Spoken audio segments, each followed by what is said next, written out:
Neturite, o dirigentai įdomu, turi laikrodžius? Turi. Neturi dirigentai. Dirigentai laimingi. Taip, bet mes jaučiame, kad liko dar kelios minutės ir tikrai stipriai čiupkite draugą už rankos, giminę, artimą ir visus tuos, kuriuos mylite, arba tuos, kurių net nepažįstate, nes tuomet, kai mes stovėjome Baltijos kelyje, mes tikrai kai kurie ten ir susipažinome, ten ir dalijome šilumą, tikrai dalijomės tuo laisvės troškimu, kurio taip visi tuomet norėjome.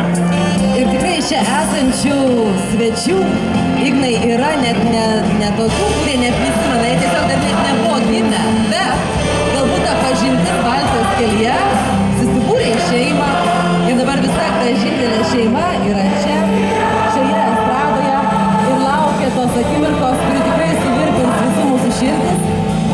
Mes esame pasiruošę savo balsus, net jeigu truputėlį užkimę, šiandien mums balsą tikrai nebus gaila ir jau po kelių minučių, visai kelių minučių, mes giedosime Lietuvos himną. Bet prieš tai paskanduokime dar tą nuostabiai iki ašarų ir džiaugsmo gražų vardą. Lietuva! Lietuva! Lietuva!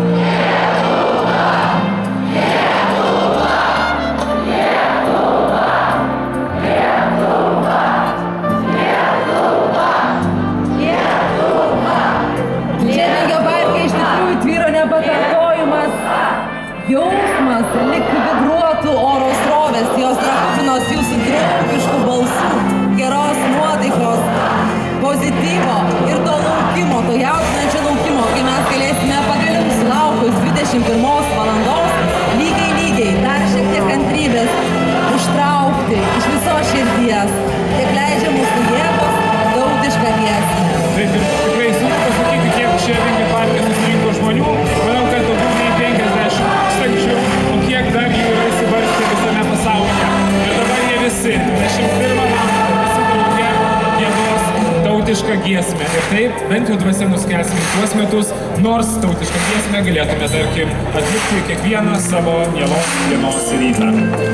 Ir iš tiesų, 21 valandos laukiame ne tik mes čia Lietuvoje, bet dėka informacinių technologijų ir kitos šalis, įsijungusios internetą, įsijungusios kompiuterį, galės prie mūsų prisijungti ir tiesiog būnant namie išgirsti mus visus čia ir kartu giedoti himną.